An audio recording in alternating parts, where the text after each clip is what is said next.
శ్రీశైలం మల్లన్న సన్నిధిలో శివరాత్రి వేడుకలు వైభవంగా జరుగుతున్నాయి. తెల్లవారుజాము నుంచే భక్తులు భారీగా తరలివచ్చారు. శ్రీశైలం మల్లన్న క్షేత్రం నుంచి మరింత సమాచారాన్ని మా ప్రతినిధి శివరాజ్ అందిస్తారు.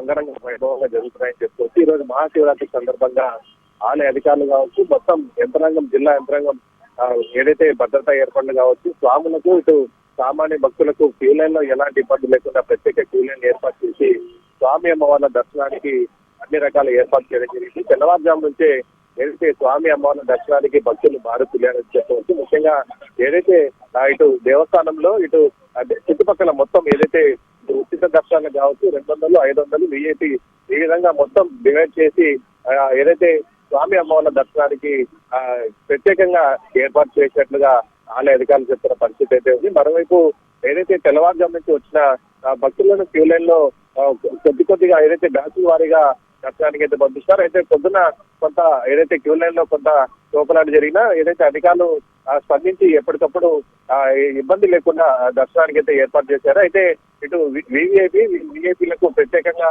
మరో గేట్ ఏర్పాటు చేసి వారికి దర్శనం ఏర్పాటు జరిగింది.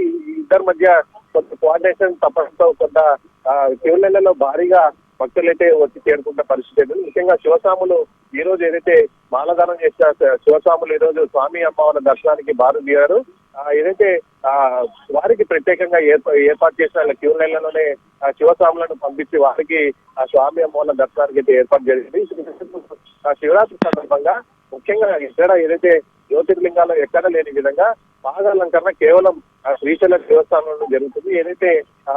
ఏదైతే లింగోద్భవ కాల సమయంలో ప్రకాశం జిల్లా నుంచి వచ్చిన వారు ప్రత్యేకంగా నియమ నిష్టలతో ఏదైతే ఒక పాగను ఏదైతే చుడుతూ ఆ స్వామికి ఏదైతే తలపాగా చుట్టినట్లుగా భావిస్తూ ఆ స్వామి రాజగోపురంగా అటు నందులను కలుపుతూ ఆ పాగా అలంకరణ చేస్తారు. ఆ లింగోద్భవ కాల సమయంలో ఒకవైపు దర్శనాలు జరుగుతుంటే మరోవైపు ఏదైతే పాగా అలంకరణ జరుగుతుంది. విశేషంగా ఈ పాగా అలంకరణ చూసేందుకు లక్షలాది మంది ఆ శ్రీశైల క్షేత్రానికి చేరుకుంటారు. మరోవైపు ఏదైతే ఈ పాగాలంకరణ ముగిసిన వెంటనే ఆ దర్శనానికి ఏదైతే సామాన్య భక్తులకు కావచ్చు, ఇటు అందరికీ దర్శన భాగ్యం ఏర్పాటు చేసి అనంతరం ఆ స్వామి అమ్మవార్లకు కళ్యాణం అయితే నిర్వహిస్తారు. ప్రతి సంవత్సరం ఇదే విధంగా ఏర్పాటు చేస్తున్నా ఈ సంవత్సరం మాత్రం కొంత అధికారుల ఏదైతే అత్యుత్సాహం వల్ల కొంత మొదటి 2 రోజులు ఇబ్బందికరంగా ఏదైతే భక్తుల మధ్య కొంత ఇబ్బందికర వాతావరణం అయితే నెలకొంది. ఆ తర్వాత తేరుకున్న అధికారులు ముఖ్యంగా సామాన్య భక్తులకు కావచ్చు, ఇటు వారికి శివస్వాములకు అత్యధిక ప్రాధాన్యం ఇస్తూ వారికి ఇబ్బందులు లేకుండా ఆ దర్శనాలకు ఏర్పాటు చేశామని జిల్లా కలెక్టర్ కావచ్చు, మిగతా ఆలయ అధికారులు ఎప్పటికప్పుడు సమన్వయం చేసుకుంటూ ముఖ్యంగా ఎవరికి ఎలాంటి ఇబ్బంది లేకుండా చూసుకుంటామని చెప్తున్నా కూడా ఏదైతే తోపులాట అయితే ఈ రోజు కూడా ఏదైతే తెల్లవారుజామున ఏదైతే దర్శనానికి వచ్చిన భక్తులతో కొంత తోపులాట అయితే జరిగింది. మరోవైపు శివస్వాములు కావచ్చు అందరూ కూడా ఎక్కడికెక్కడ ఏదైతే ఆలయానికి చేరుకుంటున్న పరిస్థితి అయితే ఉంది. తెల్లవారుజాము నుంచి స్వామి అమ్మవార్ల దర్శనానికి భక్తులు బారు తీయడంతో క్యూ లైన్ మొత్తం నిండుకుపోయి పూర్తిగా రోడ్ల మీదకి వచ్చిన పరిస్థితి అయితే ఉంది.